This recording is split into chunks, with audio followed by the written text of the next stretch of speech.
The Secrets of Doctor Who is brought to you by the Star Quest Production Network and is made possible by our many generous patrons. If you'd like to support the podcast, please visit sqpn.com/give.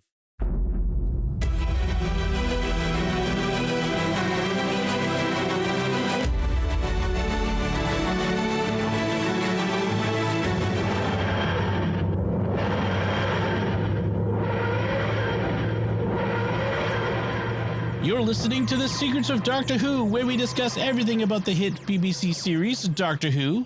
And today we're discussing the latest 13th Doctor, I almost said 14, 13th Doctor special, Legend of the Sea Devils. I'm Dom Bettinelli, and joining me today on the panel are Father Cory Sticha. Hi, Father Cory.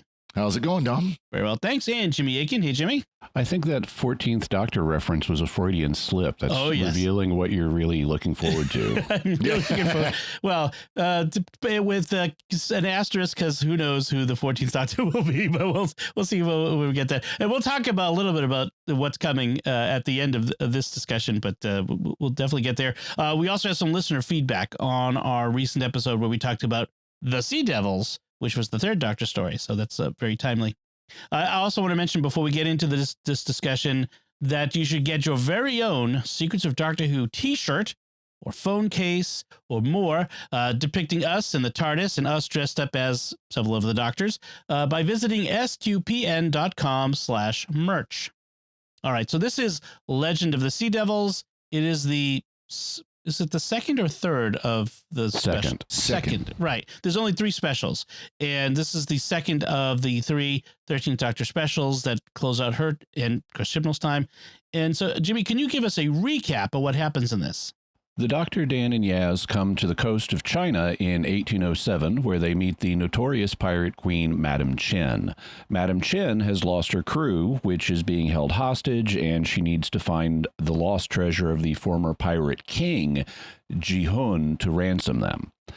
In the process of seeking the treasure, she accidentally releases a sea devil, and the sea devil summons his people who are also manning or bedeviling, rather, their own techno-pirate ship. And the sea devils have been keeping the lost pirate king Ji-hun in stasis for the last 200 years. They're also after an infinity gem that will let them flip the Earth's poles, causing the water in the oceans to slosh all over everything. The Sea Devils get the infinity gem and start the process of the Great Global Death Slosh, but the Doctor does something involving technobabble and magnetism at the Sea Devils' undersea base that stops the big slosh and traps them at the bottom of the sea. She also gets everybody out in the TARDIS in the nick of time and finishes the episode ominously contemplating the fact that her time is coming to an end. The end. That is as quick of a recap as I think you get. That was succinct and complete in its its description. Yeah, so I want to talk about some of the historical elements in this, which are actual history. So Madame Chen, also known as Madame Ching, I think it was, the pirate queen. Her name was Zheng Yi Shao, which was a real person. She was a real person, a real pirate queen active in the South China Sea in this time period. The other ship captain, Ji-hun, was also real from the time period that they depicted him from. And the 1500s. The 1500s. And the Flor de la Mar was also a real Portuguese ship that carrying treasure that sunk. So they pull in all these great historical elements. Quick quiz, what would Flor de la Mar mean in English? Oh, I know, but it's flower of the sea, but yeah. There you go. Yeah. Flower of the sea. Flor de la Mar. So we start with the pirate queen comes to this village with the statue of a sea devil, and she hacks something off of it, and the sea devil causes the sea devil to come alive, kill everyone in the village except for this one kid. Well, or at least, he kills the father. Well, he eventually kills a bunch of other people too. Oh, well, later he kills some other people. Yeah, okay. I'm sorry. Yeah, I kind of condensed that. And it all happens kind of quick, and we're not sure why. And then we have the TARDIS show up, and it's centuries off course from its intended destination. Do we ever get an idea of where they were headed? Because So she, I think she said 5 centuries. It was either 4 or 5 centuries off. And so that would mean if they're aiming for the future, that they would have been aiming for the 22nd or 23rd century, or I should say the 2200s or the 2300s. If they were wanting to go farther into the past, it would have been medieval China. And yet, for some reason, Dan is dressed in pirate costume of the 17th, 18th, or 19th century, somewhere in there. Very, very stereotypical one, but that was Yaz pulling a prank on him. Yeah. And Yaz mentioned, that about how they're aiming for a beach. So, to quote the country song, they're going for some beach somewhere. Right. Just speaking of stereotypical pirate costumes, the things we think of as pirate costume comes from a movie of the mid 20th century where the costume designer just pulled from gypsy costume department, basically, and threw a few, hats or other things in there that looks variously nautical. But pirates in general, like especially European pirates, look like all the other sailors out there. They didn't wear particular. That sounds like classic Who costuming, where they just raided the wardrobe of the BBC and these will work. Yeah. Also, the everything we think of as the way pirates talk, like "Arr, matey," was the accent of a particular actor who played a very iconic pirate, which was like a Cornwall accent. Yeah. This is in Penzance. They historically have in England. They have a very similar or the same accent to what we would think of as a pirate accent, but it's really just like a Cornwall accent. Right. So anyway, our little pirate lesson aside, there's this geomagnetic disturbance that clues the Doctor in that something is weird is going on. Like first it pulls her earring, and then it causes. Oh, is that what happened? Okay. Yeah. It just like starts. She does say hijacked jewelry, but I thought maybe it was like, a wearable that it's like a little speaker in her ear. It's like an earbud or something. Yeah. No, it was like, you can see, like, if you look closely, you see the earring is like out and pulling, and then she throws a rock to skip a rock and the rock goes flying off. And it wasn't clear what that was made of. Unless that rock is made of magnetite, why would that happen? Exactly. They made it like it was almost like a repulsor beam or something like that the rock would hit and skip off. But at first I thought it was going to be like a cloaked ship or something like that, where it was hitting something and moved. Yeah. Visually, what she does is she and then Dan and Yaz skip rocks out into the sea, and they bounce off the water a few times, and then they suddenly zoom off in one direction as if they've hit an invisible barrier. What was causing the geomagnetic disturbance? Did we ever get this is one of the very unclear things about this episode, but apparently it's connected with the Sea Devil's base, that they've got this geomagnetic stuff set up around their base, which is going to be important for their plan to flip the poles. Yeah. Okay. Exactly. And then, by the way, this kind of brings up. Go ahead, Father Cory. I was going to say that brings up kind of one complaint about this episode is it was, by and large, was a good episode, but it was too compact. If we might argue the third Doctor's Sea Devils episode was too stretched out, this was the exact opposite problem. And this is where we see that, where they have things that they throw technobabble at you, and that's the explanation. It's just technobabble. Right. Yeah. Before we get too far in the weeds, I want to comment on a couple of things I think worked nicely about this. I think the basic story was fine. I enjoyed it. But it had, if you look at the details, a lot of it doesn't. There are problems when you look at the details, but the overall story I thought was fine. And I really liked the fact that for once we're on Earth and it's not London, or it's not somewhere in England. Or the British Isles. For once, we're in a completely different part of the world. They've gone to America a few times with mixed success, but I like going somewhere else. Somewhere that's historical, and it's not a famous historical location, and it's not just British history or American history. It's somewhere completely different, and I like that a lot. I also like how they have Madam Ching, I guess is her name. I think I had it misspelled in my my recap. Yeah. But I like the way they treat her in this, because obviously she's female, But they don't spend time going, oh, wow, Madam Ching, female pirate, you totally rock. Yeah. Female, girl power, girl power, girl power. It's just, no, they just treat her like a normal historical character. And that's great. That's as it should be. Yeah. I think in part they may have been restrained in this case from hyper praising her by the fact she's a pirate. So she's not exactly the best role model, you know. They kind of skip over what pirates actually do. Yeah. They don't just have adventures. There's more to piracy than that. And so she's not really a good role model, and that I think may have tampered down some of the hyper praise we might otherwise have gotten. But I enjoyed having the, you know, the female historical figure just treated as another character and not making a big deal of it. I should mention when you talk about the location being China, the director of this episode is a Chinese English. I would say Chinese American here, but Chinese British citizen. Yeah, because of course he is. She is. Yes. Hao Lu Wang. Yep. So you get that Chinese perspective on things. Only a female Chinese director can possibly direct a story about a female Chinese historical figure. Sure. Well, yes. I mean, there's the representation issues of outside of the story itself. But yes, I know. You were talking about Father Cory. You talked about like the compression in this episode. If I have a criticism, so I want to praise. I like the design of it. I like the look of it. I like the design of the Sea Devils themselves. I thought that they working off of what we had in the Third Doctor's time. They're less horrible. They're less horrible.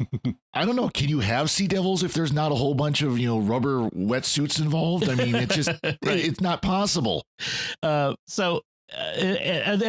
I liked the story, but I'm going to, here comes my drum. I'm pulling out my drum that I'm banging, which is why have a historical story and then plop this extra bit on it of the fantastical?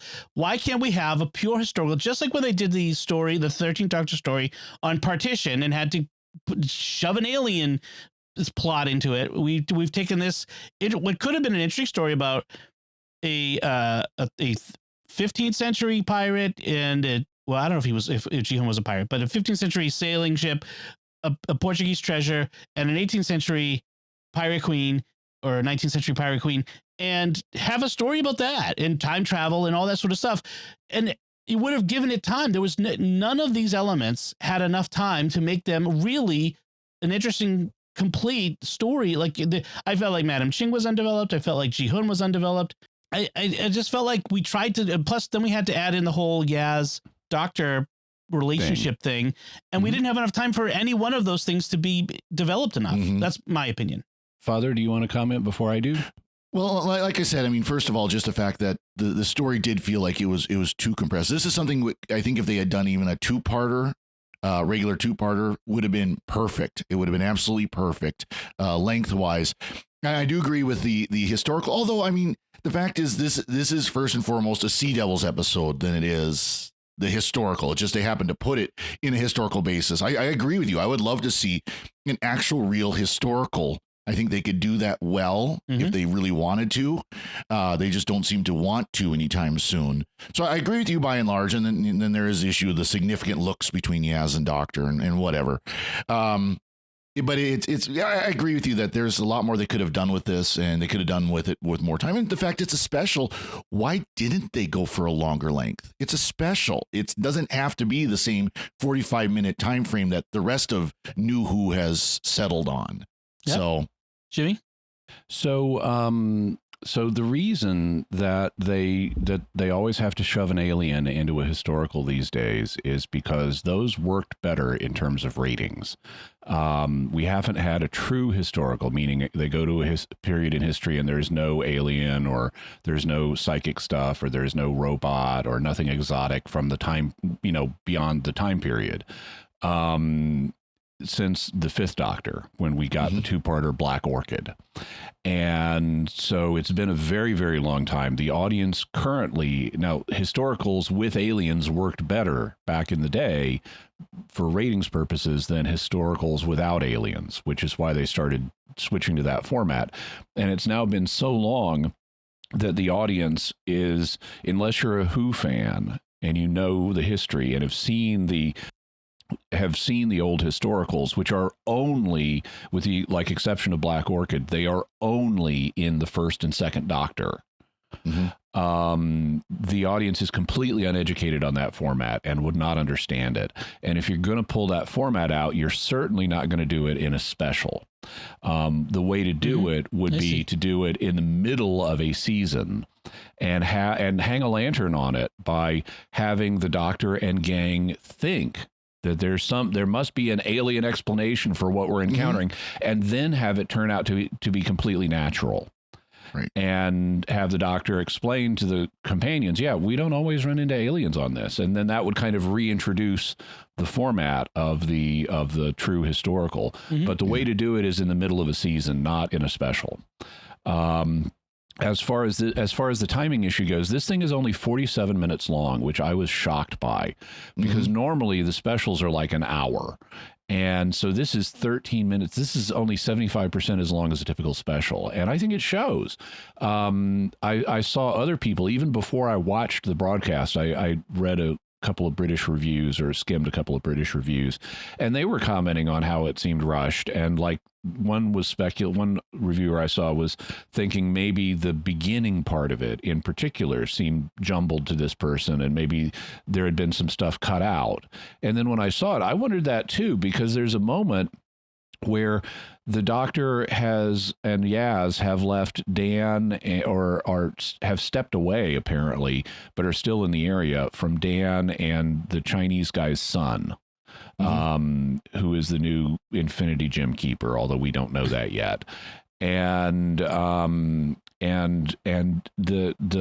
son wants to swim aboard Madam Ching's ship, and he wants Dan to come with him. And Dan says, "But I've been told not to wander off." And then they do go to start swimming towards the ship, and we immediately cut into the TARDIS, and the Doctor and Yaz are coming into the TARDIS, and the Doctor is planning to go, and Yaz is saying, "What about Dan?" And the Doctor's saying, "Well, he wandered off."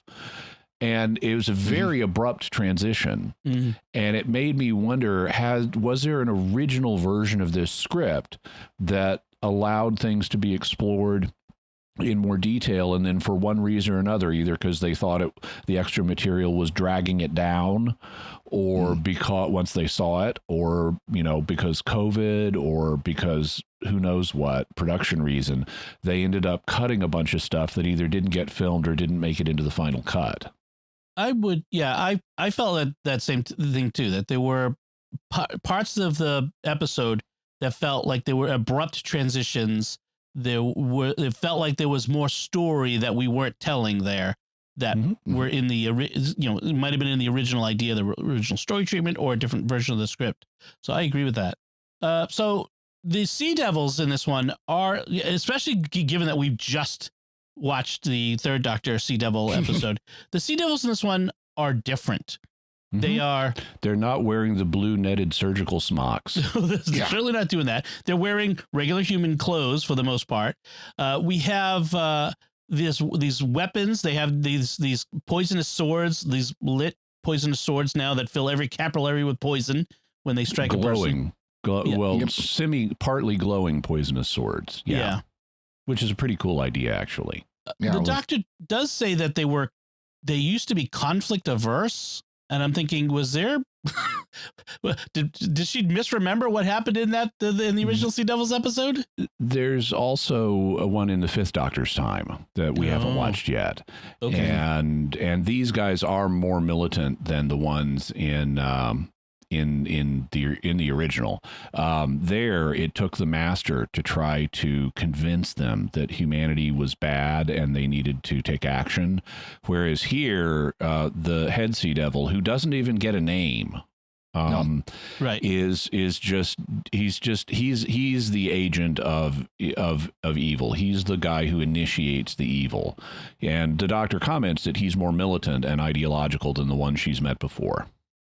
Yeah. And I suppose being trapped in a statue for 2 centuries will make you a little more militant and evil. What were the other Sea Devils doing while that guy was trapped in the This statue. went by in a line of dialogue, but they were apparently in stasis, and when the statue broke, it sent out a signal that caused them to revive. And the Sea Devil says to them at one point that you awakened and came just like the plan was. Right. Okay. That's one thing where that they could have fixed if they had just a little bit more time, where it could actually seen them waking up from their stasis chambers. But of course, they didn't do that. They told, not showed. So the doctor decides, so she knows that Madame Ching is looking for she has this map coordinate or whatever that she took from the statue that's going to guide her to the lost treasure of the Fleur de la Mar that was on the ship of Ji-hun that sank several centuries prior. And so the doctor says, I will track her down by finding out where that treasure is and then going to that place now, kind of beat her to the punch. But the doctor gets to Ji-hun's ship. They see this scene, this circumstance where Ji-hun is throwing all his crew overboard, and then the Sea Devil chief shows up and then betrays him and takes over the ship, and they escape, and then they get back, and then we have this whole thing where and they think that what they just witnessed was Ji-hun in league with the Sea Devils, killing his own crew for some reason that would benefit him. Right. And they later find out that's completely inaccurate. Ji-hun was saving his crew by getting them out of there so they wouldn't be killed when the Sea Devil showed up. Right. And he was being forced by the Sea Devil, essentially blackmailed by the Sea Devil into doing what the Sea Devil wanted. And they assume that Ji-hun's ship is being sunk at that moment. And there's never a moment with I'm sitting there going, well, no, that's the same ship as the Flying Dutchman that the Sea Devils have. Right, because in Madame Ching's time, the Ji-hun ship, although we don't know it's Ji-hun's at first, flies, and it's got these green glowing techno things on the bottom of it that make it fly. So it's now a kind of Flying Dutchman in the literal flying sense. Exactly. Yeah, exactly. The original Flying Dutchman did not fly except in Land of the Lost. Right. Yes. So it just bugged me, when there's the circumstance where the audience, it's obvious to the audience what happens, but the doctor, who's supposed to be the doctor, just clearly misses it just for the sake of extending out the story drama. Yeah, maybe. I mean, I think the doctor does recognize things the audience recognizes and keeps mum about them for a while. I think they've established that well enough. We can invoke that as a headcanon excuse if we need to. What I found annoying, because they did pull, it was only a couple of scenes before they did the reveal that, Ji-hun's ship is this flying ship. So they revealed it pretty quick. What I found annoying was whenever the first couple of times we see the ship flying, it's like, that's impossible. And I'm going, we're on a science fiction show. Yeah. Come on. Right. Not impossible. Don't, that's impossible is just this kind of stereotypical paint by numbers dialogue that I hate. Right. If you're a space-time traveler and you got a box that's bigger on the inside than the outside, flying ship is yesterday's news. Right. Yeah. So then we also have this Sea Devil monster. I forget what they call it, but they basically call it the sea monster. They call it the Hua Shen, and it's basically a kaiju. And unfortunately, after introducing the kaiju and letting it eat a fisherman, and it menaces a couple of ships, and they build it up as and it eats the TARDIS, which is how the TARDIS gets down to the Sea Devil's base. Because at one point, they've got the TARDIS on the bottom of the ocean to look for the treasure, and the floor of the sea starts crumpling around them, and then the kaiju comes up and eats the TARDIS, and apparently vomits it up back at the Sea Devil base. And all that went by really fast, and I think that's another area where there may have been some cutting or something, because it seemed so fast. But the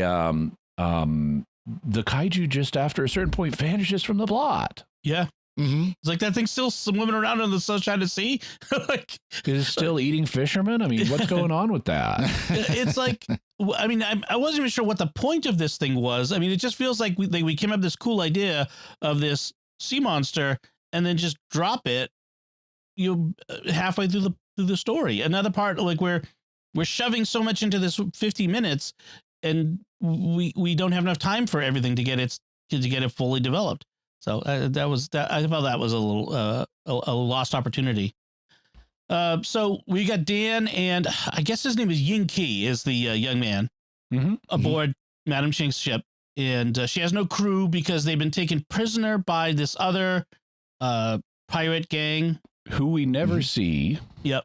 And we're given her motivation, which is not merely to capture treasure, which would be fine. She's a pirate queen. We have to give her a heart of gold motivation, which is she has to rescue her crew, including her children, from the real bad pirates. Her two sons who were 3 and 6 years old. And I'm going, okay. 3-year-old to 6-year-old on a pirate ship. On a pirate ship, and she has based on what they established, she's sailing this ship by herself, which is impossible. I don't think that's not physically possible. That kind of ship, you can sail a dinghy by yourself, but not one of these things. It's much too big and complex for one person to run. Right. Exactly. It's like, it's just, we've gotten into the realm of science fantasy, as you mentioned before, Jimmy, like that. It's just that, and like firing the cannonballs, like the cannons at the creature with the very long fuse. That's not how cannons work. And, well, can we talk about the cannonballs themselves, which are solid metal blowing up in the air above the ship? Yeah, when they collide together. So at one point they fire Dan, the young Chinese gentleman, and Madam Ching fire the cannons of the ship at the big kaiju. And by the way, in terms of why there would be a kaiju, I mean, if this were Japanese rather than Chinese in setting, it would be an obvious nod to the Japanese film industry. There have been some Chinese kaiju movies, but obviously Japan is famous for them. So I don't know why they brought that in. Maybe it's also a Pirates of the Caribbean thing that they're referring to, because they have the Kraken in the Pirates of the Caribbean. But they, at one point, it's menacing Madam Ching's ship, and they fire these 3 cannons at it, and the cannonballs zoom out, and they go into the water, and then they like bounce back into the sky and converge on each other and smash into each other and explode, as opposed to just shatter, which makes no sense. I had that in my notes too. Historically, you could shoot an exploding cannonball. But those are special, and they certainly would not explode. They would not continue to have a fuse burning when they've gone underwater and then come back out again. That's just, these weren't like grenades where they blew up after, they were basically TNT or dynamite wrapped in metal that you then lit the fuse. Yeah. I mean, gunpowder inside. Yeah. Gunpowder. Yeah. So, so that was hard to. Now, one thing I did like. By the way, when they do the reveal of the fact that Madam Ching's crew has all been kidnapped, they do it in an interesting way. There's actually, and now that I think of it, there's a couple of Sherlock Holmes references or potential references in this. One of them is when the Doctor and Yaz have gone to the bottom of the sea looking for Ji-Hun's ship. And they've opened the TARDIS doors, and they're looking out on the seafloor, and they've got the oxygen bubble extended and stuff. They're talking, and the Doctor calls Yaz's attention to the fact that something's wrong, and Yaz says, "What?" And she says, "No ship, Sherlock." and because the ship they're expecting to be there isn't, and it's like, yes, thank you, I've been waiting for that for a few moments now. But then later, when Dan and the young guy are on board Madam Ching's ship, and they're going, "Where is your crew?" She whips out a cardboard box and opens it, and there's a pirate ear inside, and you can tell it's a pirate ear because of all the earrings and piercings and stuff. But she shows them this ear in this little cardboard box, and I immediately thought, The Adventure of the Cardboard Box. That's one of the original Conan Doyle Sherlock Holmes stories, and it's got the most boring title ever because it would be like today, The Adventure of the Plastic Baggie, yeah. But I guess cardboard was a bigger deal back in the late 1800s than it is now. And so The Adventure of the Cardboard Box sounds like it would be the most boring story ever, but what the cardboard box actually contains is a severed human ear. And it ends up having this really powerful ending explaining how the ear got in the box. I like that Yankee says, "Is that yours?" And Dan points out, like, she has both ears. Like, it couldn't be yours. You mentioned the TARDIS at the bottom. See, I really liked the special effects on that. I thought it looked really cool. The TARDIS down there and all the sea life and stuff. I have nice underwater graphics in my notes. That was really although nice. Kind of wanted to smack Yaz because, of course, the Doctor goes to open up the door. She's like, "You're going to flood the TARDIS." Like, you have literally been in outer space with the oxygen bubble extended. You've seen the doors open in outer space. Yeah. So then we have the sea monsters, like you mentioned, swallowing the TARDIS, dragging it down under. Okay, so I don't want this to be all complaints about things, but I have to complain a little bit, which is the Madam Ching is on board. They've lost whatever the keystone or the compass isn't working. That's what it is. Yeah. So she's going to navigate by the stars. She says, Ursa Major. I'm thinking, would a Chinese ship captain have the same constellations in 1800s?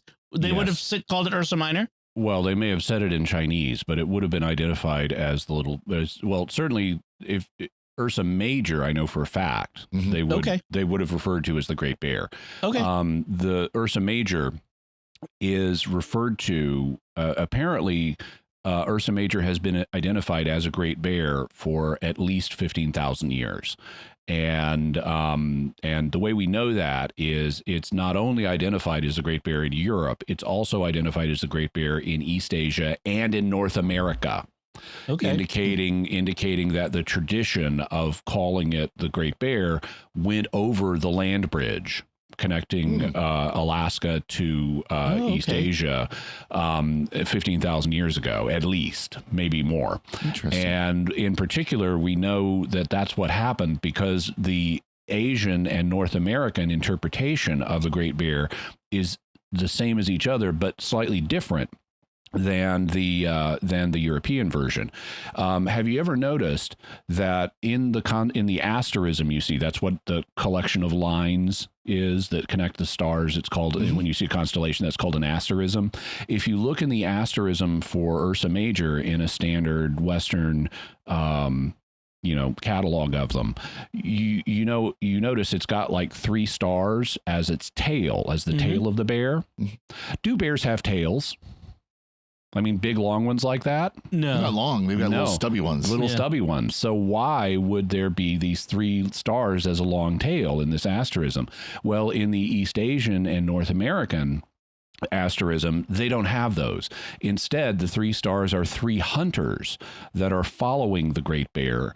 And there's a 4th star up above them that is interpreted as a little bird that is guiding the hunters. And you have this 3 hunters with a little bird interpretation, both in East Asia and in North America among Native Americans. And so that's pretty strong evidence that this constellation would have been recognized or is old enough to predate the land bridge crossing. Oh, okay. Also, it's awesome. By the 1800s, you had global travel. And global travel meant global navigational charts and global star charts and things like that. That's true. So I wouldn't be surprised if Madam Ching had European star charts. Okay, awesome. All right. I am glad to have been that is not a valid criticism, because I really don't want to criticize everything. There's plenty that was actually good. Well, let me criticize part of the scene then, because the stars get drunk and start swimming around in that was my next ways that would not be remotely plausible even during the great global death slosh, which isn't even in progress yet. Well, my criticism goes even before that. That was clearly sunset and all the stars are out. Yeah, well, no, there was that you wouldn't have too. seen that many stars. I mean, even before the Death Slosh star wobble, just the fact that, it was clearly still pretty solidly sunset and you could see all the stars. No, sorry, that doesn't work that way. Yeah. I mean, even setting aside the fact that these stars are moving independently of each other, so they're no longer fixed. Which is itself, I mean, that would require them to be moving faster than light and would have nothing to do with Earth. Yeah. But even if they were fixed, if you could see the stars make even a 1 degree orbit in a few seconds, it orbits around its some center point in just a few seconds. That wobble on the Earth would be the equivalent of a massive earthquake, and you would just have sunk your ship if you were in the middle of a slosh that was sufficient to generate a 1 degree circle of the stars in the sky in a few seconds. Yeah, that was the weird thing. Like, I didn't understand what they were like. I know what they were trying to do, which is to say, oh, they can't navigate properly. But yeah, it was this weird. And I don't know if they were trying to show that the whole geomagnetic thing was affecting how the light goes through the atmosphere, so they look like they're moving. But if they're doing that, they never said anything about that. Yeah, they never said anything at all. Yeah, it was just like they started doing it, and then it was okay. We can't use this to navigate now either. They're also, on the scientific front, their discussion of the flipping the poles is problematic, because they seem to be talking about the Earth's magnetic poles, which are different than its physical poles.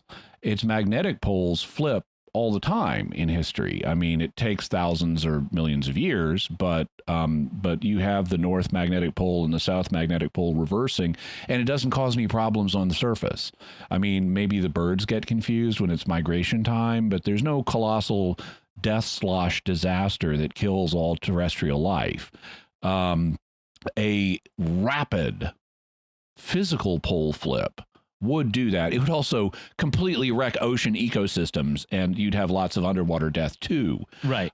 Which they kind of ignore. But they talk as if the Sea Devils are trying to achieve a magnetic pole flip, but it comes, and I don't know, maybe if I went back and rewatched it and slowed it down and saw exactly what the doctor was saying, it would make a little more sense. But they seem to be jumbling up the concepts of a magnetic and a physical pole flip.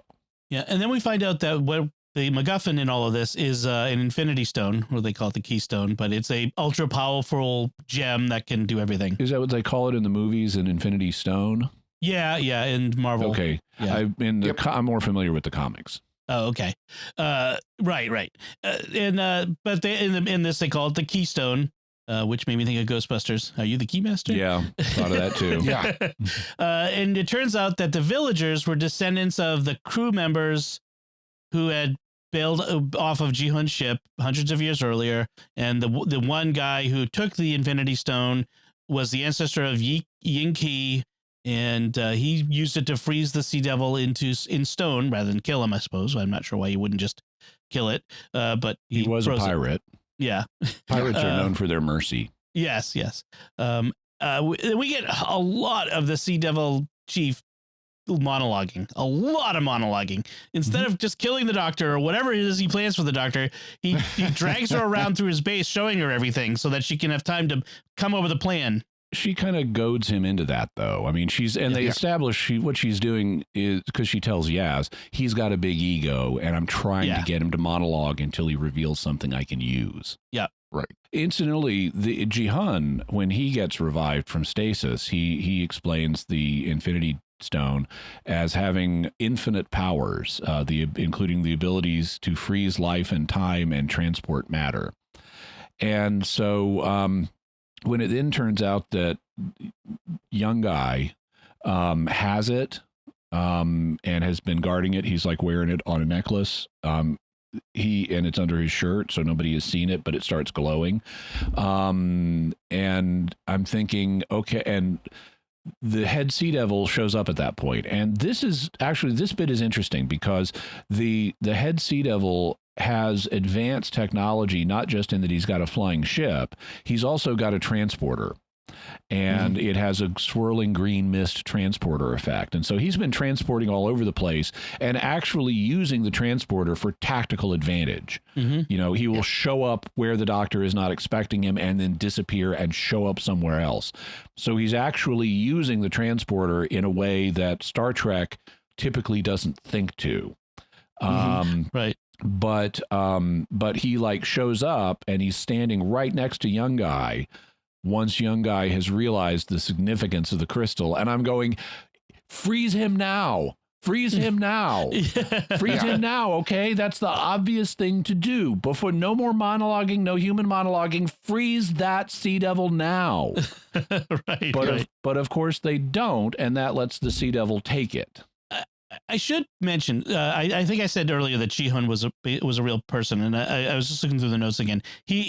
Apparently he's not. He's an invention for the show, but he's also not apparently a pirate himself. He's just like a Chinese Navy. Yeah, he was a sea captain, but not a pirate per se.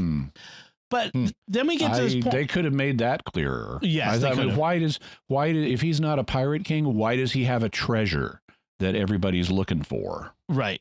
He recovered a treasure. Did he get it off of a sunken ship, or did he sink that ship? If he was just a regular, merchant marine or something, he wouldn't have treasure. He would have cargo.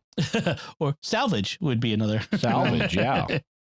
And let's be honest, navies back then, when you're talking, 1500s or something like that, the two could be interchangeable, pirates and navies. I mean, even the Great British Navy, as part of its war efforts, would turn to piracy against the enemies and things like that. They were called privateers and were legal pirates, basically. Right. So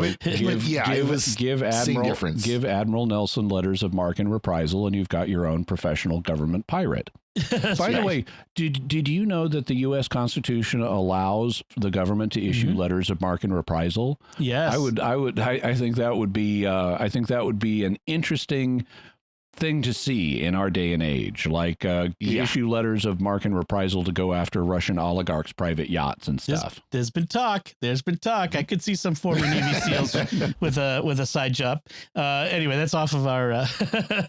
So Ji-hun, who's may or may not be a pirate of one kind or another, in the course of a battle, ends up killing the Sea Devil chief, and the Doctor gets very mad. Meanwhile, Dan just wiped out a half a dozen of them with one swing. Right. So we have the obligatory shipboard sword fight, and it actually goes pretty well. And I like the fact the Doctor is wielding a sword.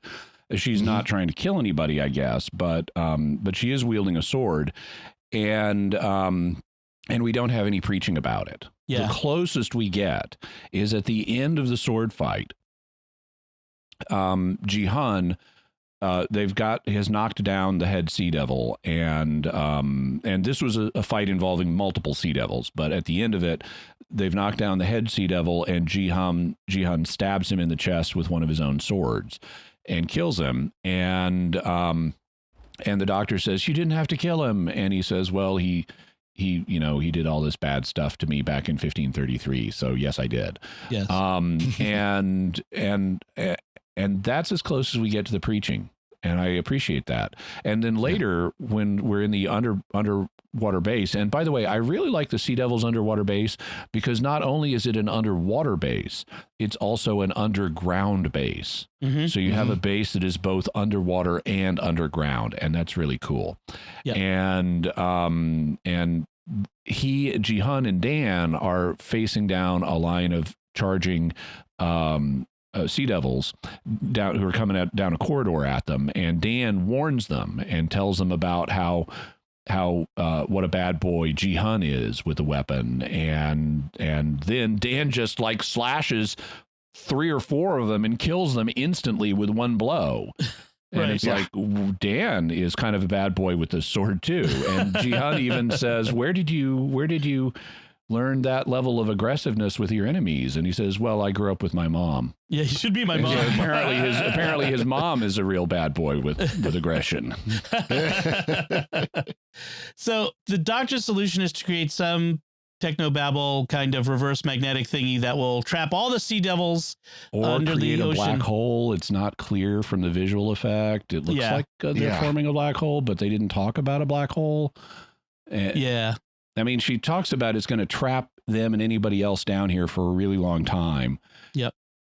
But it looks like you're actually destroying and killing things. Yeah. You know, when you see the ship breaking apart as it's being sucked in. Right. Well, and then, you know, because the Doctor's distracted talking about relationship stuff with Yaz, which we'll talk about in a minute, she ends up messing up and cutting her time in order to get things down. And because she doesn't carry any duct tape on her, which everyone should always carry some duct tape or at least gaffer tape, somebody has to hold the two thingy hoses together to make the magnetic thingy go up. She's going to sacrifice herself. Of course, she's not going to.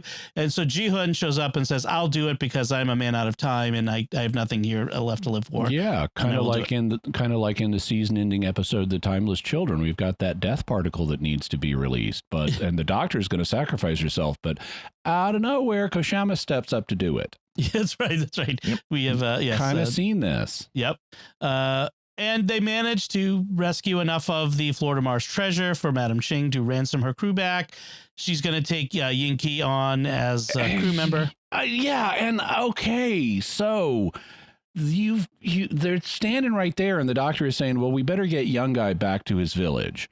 And I'm calling him young guy because he is a young guy, and because it's easier for me to remember that than it is his actual name because I don't have it in my notes, unfortunately. Yes, yeah. And it resonates with the Firesign Theater character, young guy motor detective. But it's like the Doctor is saying, okay, we got to get young guy back to his village, and Madam Ching says, oh, hey, he can just become a pirate and join me in a criminal career. and nobody has a problem with this. And come on, I know she's our visiting historical character, but she is still a pirate. And the Doctor, especially a Doctor that's as preachy as this one, would not let young man goes to become a pirate just slide by without comment. Well, we have to give a little bit of a break too, but not a break, but also acknowledge that in the, the 11th Doctor's time, the Black Spot episode where the Doctor was also kind of okay with piracy, or at least, the pirates going off to continue. He literally gave the pirates a spaceship. Yes, they can become space pirates. But they were going to do good with that, as I recall. I'm not. It was felt ambiguous at the time. I think I remember, but we've romanticized pirates. They're pirates are cool. So let's And this is a good pirate because she's got kids that she needs to rescue. Right, she's got children she needs to rescue. She and 6-year-old kids on a boat at sea in the early 1800s, and she's running a pirate empire. Yeah, you can't. You've come a long way, baby, to quote the 1970s slogan. Yes, the cigarette slogan, I think it was. Then we have, so as we wrap things up, we still got time. So of that short 50 minutes, we spend a bunch of it on this wrap up stuff, including Dan and Di patching things up over the phone, which was nice to see them. I'm not sure that was earned at all. I mean, I'm not sure what the point of that split up get together thing was in the grand scheme of things, but just filling time and tweaking the emotional, juice a little bit. And then we have the Yaz Doctor stuff. And so we got to talk about that a little bit, which is Yaz revealed to Dan out of the blue, out of nowhere in the first special. Wait, what? I thought my impression was, I mean, she's been pining over the Doctor since Flux. Right. That's right. Yeah. Flux. And Dan picked up on it and talked to Yaz about it. And says, I think, and she's denying it and says, I think you know what I mean. I think, but I still felt like it was in flux. Yeah. When they were on that ship in the 20s or whatever it was in the past. But I still felt like it kind of came out of nowhere. Like suddenly Yaz has feelings for the Doctor, and it was kind of it had not been effectively set up in previous seasons and in the two previous seasons of Yaz, and so it did kind of come out. For the visual audience, it came out of nowhere. Where it really came from was a desire to do this on the part of Chris Chibnall and a lot of shipping among the fans. Yeah. So. the doctor in this episode kind of stumbles over it by when they're at the bottom of the sea, says, I'm a pretty good date, aren't I? Or something along those lines. And this alarms Yaz because Yaz does not want the doctor to know about her feelings. Yeah. And so she suspects that Dan must have told the doctor about Yaz's feelings, which she does not like. And understandably, you don't want someone, if you have romantic feelings for somebody and you're too scared to talk to them about it, you don't want someone else, to do that. So it's unclear to me if Yaz actually did that. If Dan actually did that, or if the doctor has picked up on it in another way. But the upshot of it is that the doctor is not going to date Yaz because she recognizes that all of her relationships are going to end, and she can't fix herself. So this is more of the Jodie Whittaker as a brittle, fragile doctor. I want to go ahead. Maybe not dispute, but I felt like when she said, I can't fix myself anywhere or to anyone, and I felt like she was using fix in that You're right. sense. Meaning attach. Yes. Yeah. Yep. You're right. She does. Based on what she later says. Yes.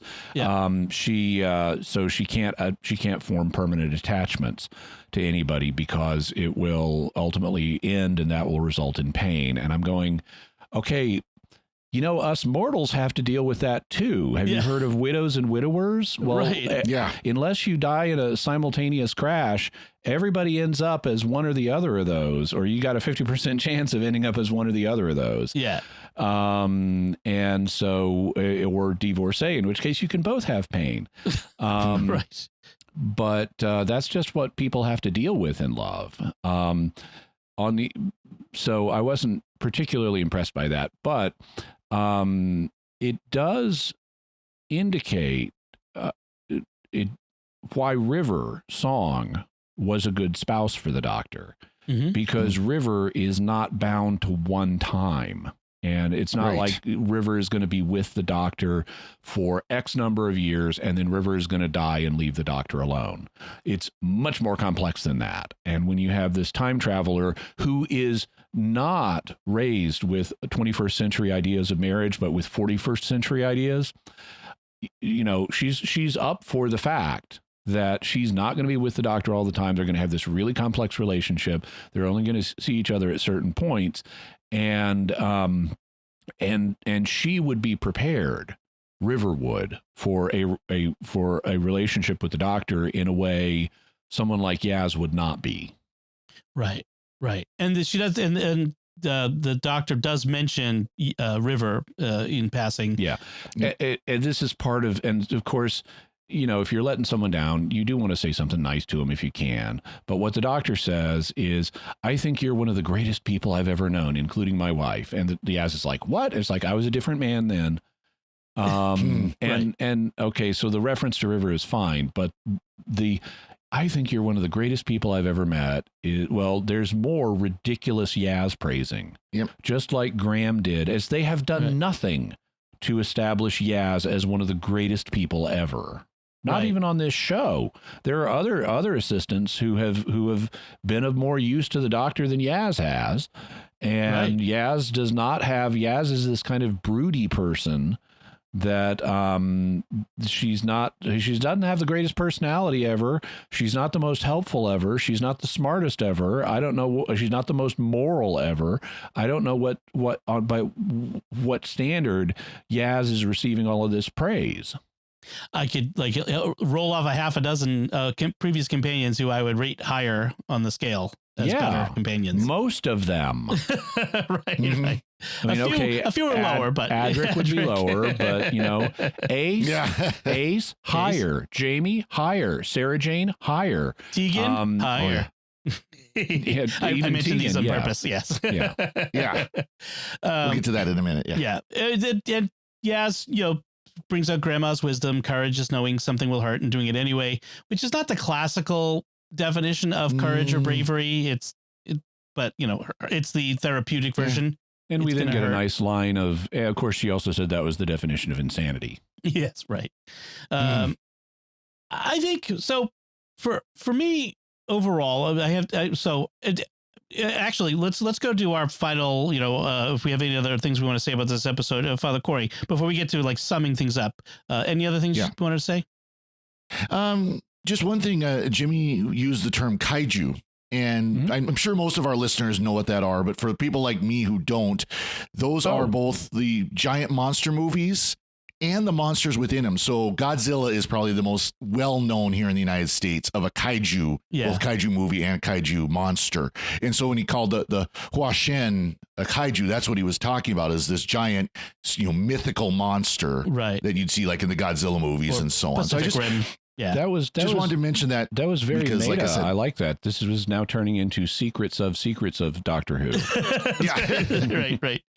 Well, it was just something. Like I said, I'd not heard that word. I was familiar with the concept, so I'm sure I wasn't the only one who did. Yeah. Thank you.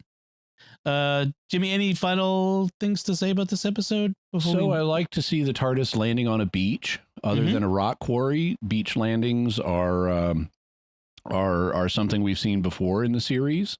Yep. Because in addition to having empty rock quarries you can go film in, there are empty beaches in England you can go film on. I liked some of the there was some nice dialogue in this. I liked when the Doctor first meets the head Sea Devil and says, Sea Devil, and he looks at her and says, land parasite. and then later he refers to humans as land crawlers consistently. Right. So I like that, insight into Sea Devil culture. Also, there's a great bit, and I personally am terrible at judging ages. I do not know how to really, I can tell is someone young, or are they old, or are they somewhere in the middle, but I'm terrible at judging people's ages. In partly because I inherited really good skin from my mom. And so I look younger than I actually am. And that throws off my estimation, because what I see in the mirror, I can't use as a comparison. But I felt there was a really nice bit with Young Guy and Dan where they first get on Madam Ching's ship, and Young Guy assumes that Dan must be a competent fighter, and Dan is like, "Why do you think that?" And he says, "Well, you must be a pretty good fighter if you've managed to survive until age." And then he freezes, and he's not sure what age to say, and he tries 70,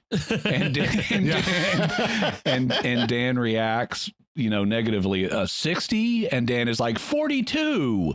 Actually, Dan does an even better thing where he's like 42, like he almost goes to 43, and he like goes back down to 2. I like that. That was good. So I wanted to talk about the teaser for the next special in a second, but I kind of, my last thoughts wrapping up on this is, I wanted you kind of repeat, it felt too busy. There was, you had 2 different pirate captains, the Sea Devils, the Villagers, the unnecessary personal drama between the Doctor and Yaz. It all just gets crammed into 50 minutes. 47 minutes. And then I'm sitting here going, where did we get the timeless child? We've dropped this giant bomb of a plot, like not plot, but lore bomb, like the lore of the Doctor Who lore bomb onto the whole series back in the Flux. Well, actually, it was in the previous season, and then got a little bit in the Flux. But we've like in the last 2 specials, nothing. This is a major change to the Doctor and her self-conception and all of these. It could have figured into what she was saying to Yaz even, but nothing. And I just feel like, why? I suspect we're going to get more on that, at least a little bit more in the 3rd special. Yeah, agreed. This is really the middle act special of the 3-act, sort of structure. And although they're not following the typical dramatic structure, but everything needs to build to that one needs to be the big one. And we're going to have the Master back, and the Timeless Child issue is central to her relationship with the Master. Right. Also, if you look at the preview, Instant V Vendor is back. Yep. And he may be her father, for all we know. So that may get involved as well. So let's talk about the preview for that special. So this is going to be Tegan and Ace. Yes, Tegan and Ace. Yes. So it's a special that's going to commemorate the 100th anniversary of the BBC, presumably in the fall. I'm guessing. I think probably around November. Somewhere even in there. And it's the regeneration. So the Doctor will regenerate at the end. We've got Tegan and Ace show up, which was awesome. Although Father Cory will testify, I didn't recognize Tegan at first. I'm like, is that Perry? No, it's Tegan. Yeah, I didn't recognize her face, but as soon as she started speaking, it's like Tegan. Ace, I mean, Ace still looks very similar. Yeah. And I kind of pointed out to Dom, he mentioned Perry. It's like, no, if you've seen Nicola Bryant, let's say like in Star Trek Continues, the YouTube show, she still looks pretty similar to what she did back in the Plus Perry was dead. Yeah. Well, Perry's dead. We'll talk more about that. Oh, okay. Or is she? Or is she? But yeah, no, it was as soon as I heard Tegan's voice, I'm going, okay, I recognize that voice. Yep, that's her. Okay. And then we're going to have Daleks and Cybermen, including, I think, looked like the lone Cyberman, from this. Yeah, they show him. It was the lone Cyberman. And what else did we have? Kate Stewart's going to be there. Oh, right, Kate. Mm-hmm. So we're going to have a lot of stuff from throughout the Who, from the classic Who and New Who. By the way, we might want to mention, so Tegan and Ace are not the first two companions to come back in New Who. Yeah. The first companion to come back was Sarah Jane Smith. Yep. Who came back in the school reunion or class reunion episode of David Tennant. And then that led to a spinoff of the Sarah Jane Adventures.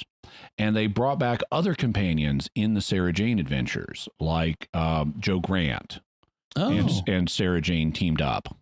Cool. And there were plans for the 5th season of Sarah Jane Adventures to bring back Ace, I know. And I don't know if Tegan was planned, but I know Ace was.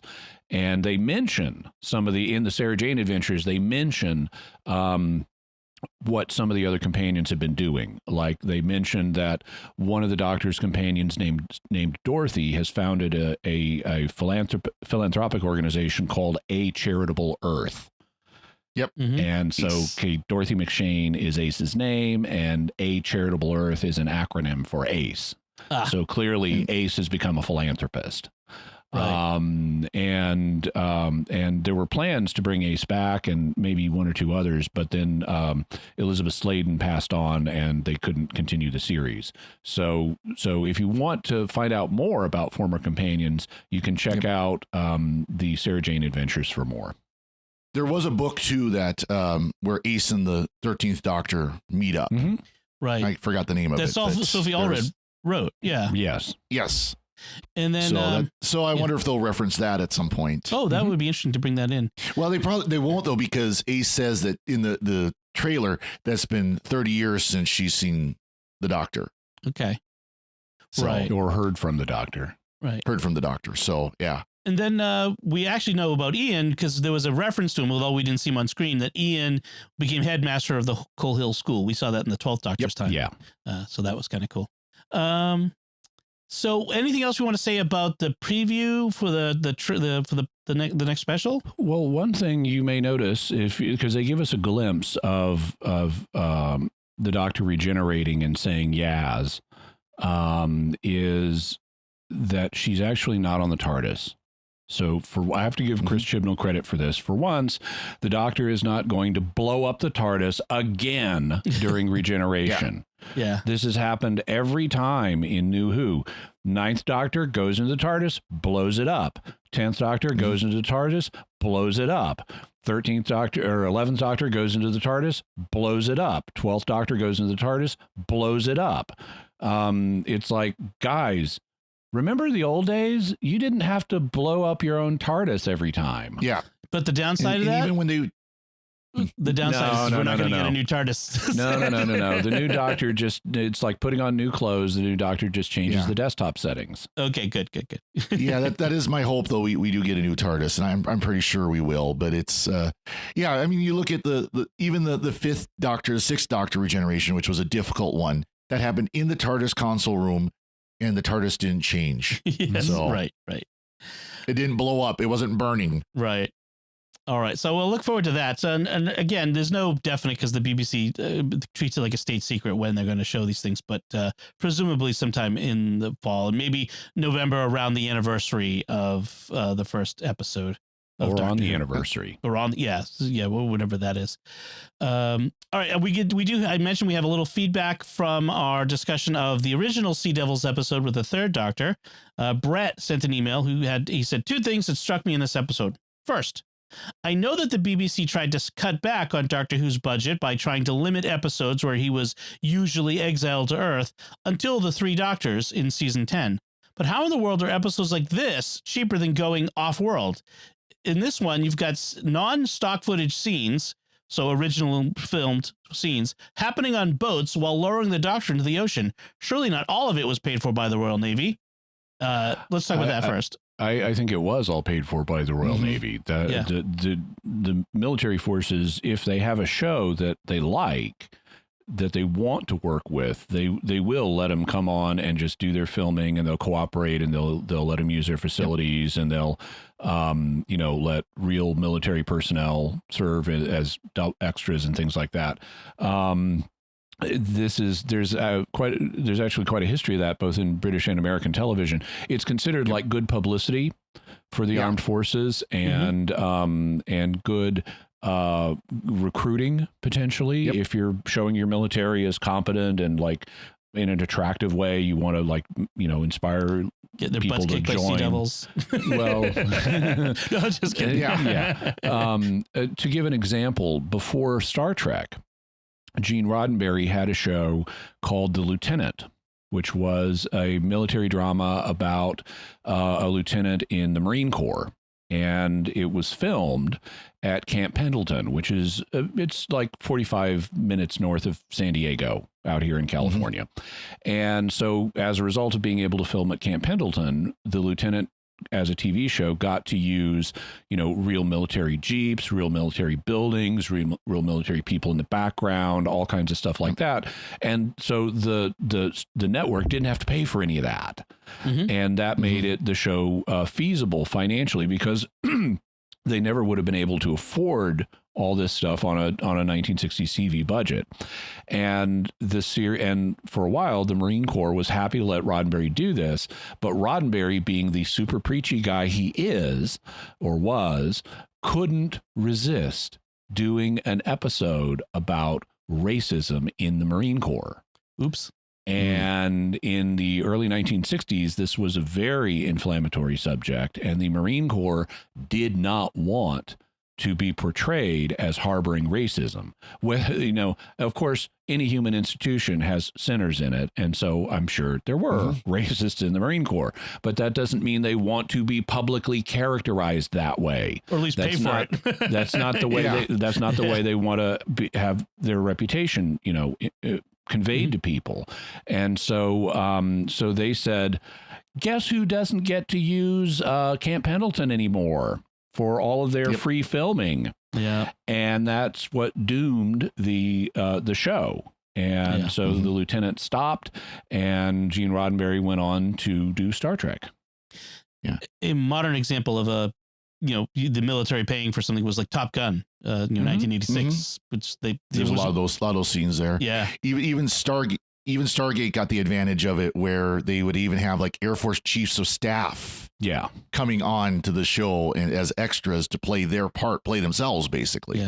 In regard to Top Gun, 1986 is so much more recent than 1962. I know. As I said it, I realized how much I was making myself an old man. There's Top Gun 2 coming out eventually, so maybe they'll have it too. Right. I turned myself into an old man right there. But Jimmy's absolutely right. The Air Force, the military would look at this as recruiting. They would look at this as PR. They would, and of course, like the ship scenes, where they're lowering the diving bell or whatever, that they would be training, training for their crews on how to use this equipment. So there's benefits to the military and to the filming crew as well. So then Brett's second point: my ears have never bled as much as they did watching this episode.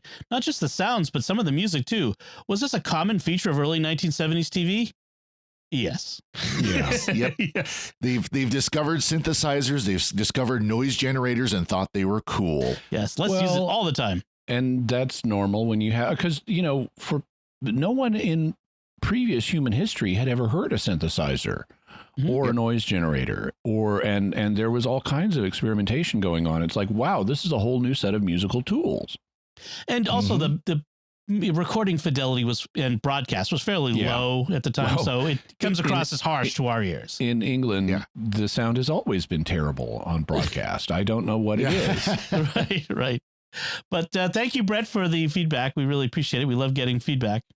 So that should do it. We'd like to take a moment to thank our patrons who make it possible for us to create the Secrets of Doctor Who, including Andrew G., Aaron M., John S., Joseph S., and Adam L. Their generous donations at sqpn.com/give make it possible for us to continue the Secrets of Doctor Who and all the shows at StarQuest. You can join them by visiting sqpn.com/give. So that's it from us. We'd love to hear what you thought of Legend of the Sea Devils. You can let us know by commenting at sqpn.com or at the Secrets of Doctor Who Facebook page. You can also send an email to drwho@sqpn.com or visit the new StarQuest Discord community at sqpn.com/discord. We'll be back next time when we'll be discussing the 9th Doctor Big Finish story. That's right, a brand new Chris Eccleston 9th Doctor story from Big Finish. The first episode of that is Sphere of Freedom. Until then, Jimmy Akin, thank you for joining me and sharing the Secrets of Doctor Who. Thank you, and Sai John. And Father Cory Sticha, thank you as well. Thanks, Dom. And once again, I'm Dom Bettinelli. Thank you for listening to the Secrets of Doctor Who on StarQuest. And remember, history is never like the books. Same with Stephen King movies.